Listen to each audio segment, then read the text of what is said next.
আকাশবাণী আগরতলা স্থানীয় সংবাদ পড়ছি ইতিকণা মুখোপাধ্যায়। পহেলগাঁওয়ে সন্ত্রাসবাদী হামলার পরিপ্রেক্ষিতে গতকাল নতুন দিল্লিতে প্রতিরক্ষা মন্ত্রী রাজনাথ সিংহের পৌরোহিত্যে সর্বদলীয় বৈঠক অনুষ্ঠিত হয়। বৈঠকে পাকিস্তানের বিরুদ্ধে নিরাপত্তা সংক্রান্ত ক্যাবিনেট কমিটির গৃহীত পদক্ষেপকে সব দলের নেতারা সমর্থন করে। তারা সন্ত্রাসবাদের বিরুদ্ধে লড়াইয়ে সরকারের পূর্ণ সমর্থন এবং সম্ভাব্য পদক্ষেপের আশ্বাস দেন। বৈঠক শেষে সংসদ বিষয়ক মন্ত্রী কিরেন রিজিজু বলেন, সন্ত্রাসবাদী হামলায় সব দলই তাদের উদ্বেগ প্রকাশ করেছে এবং যে কোনো পদক্ষেপ নিতে সরকারকে পূর্ণ সমর্থন দিয়েছে।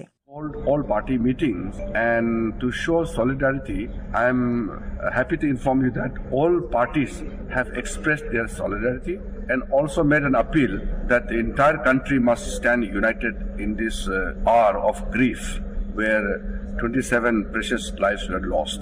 প্রধানমন্ত্রী নরেন্দ্র মোদী বলেছেন, ভারত প্রত্যেক সন্ত্রাসবাদী এবং সন্ত্রাসবাদী মদতদাতাদের খুঁজে বার করে শাস্তি দেবে। প্রয়োজনে পৃথিবীর শেষ প্রান্ত পর্যন্ত তাদের ধাওয়া করা হবে।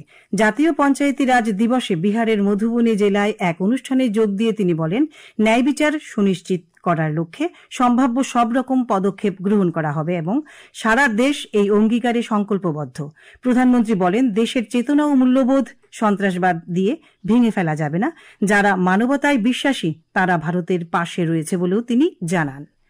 প্রধানমন্ত্রী নরেন্দ্র মোদী গতকাল বিহারে 13,480 কোটি টাকারও বেশি মূল্যের বেশ কয়েকটি প্রকল্পের উদ্বোধন ও ভিত্তিপ্রস্তর স্থাপন করেন। প্রধানমন্ত্রী 870 কোটি টাকার রেল প্রকল্পের উদ্বোধন করেন এবং 4টি ট্রেনের উদ্বোধন করেন। শ্রী মোদী জাতীয় পঞ্চায়েতি রাজ দিবস উপলক্ষে মধুবনীতে আয়োজিত এক অনুষ্ঠানে ঝাঁঝরপুরের বিদেশ্বর স্থানে পঞ্চায়েতের জন্য তাদের উদ্ভাবনী এবং অনুকরণীয় কাজের জন্য বেশ কয়েকজন পঞ্চায়েতি রাজ প্রতিষ্ঠানের প্রতিনিধিকে সম্মানিত করেন।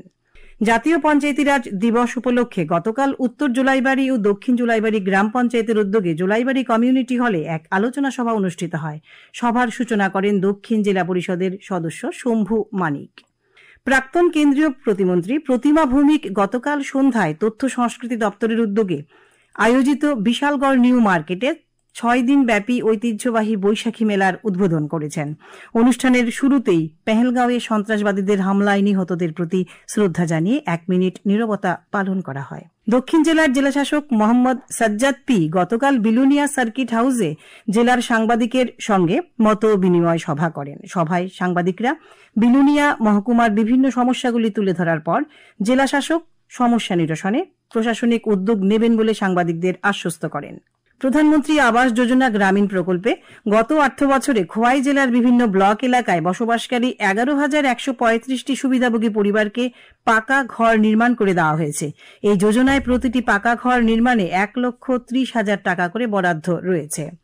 সরকারি দপ্তরগুলিতে সব শূন্যপদ পূরণ, নেশা কারবারিদের বিরুদ্ধে কড়া ব্যবস্থা গ্রহণ সহ মোট 9 দফা দাবিতে সরব হল ডিওয়াইএফআই। তাদের পক্ষ থেকে গতকাল দক্ষিণ জেলার senior deputy magistrate Yogesh Reang এর কাছে ডেপুটেশন প্রদান করা হয়। প্রদেশ কংগ্রেস সভাপতি আশিস সাহা গতকাল কৈলাসহর এবং বিলোনিয়া মহকুমার সীমান্তবর্তী এলাকায় বাঁধ নির্মাণজনিত সমস্যার সমাধানের জন্য মুখ্য সচিব জে কে সিনহার কাছে লেখা এক চিঠিতে অনুরোধ জানিয়েছেন। প্রদেশ কংগ্রেসের পক্ষ থেকে এই খবর জানানো হয়েছে।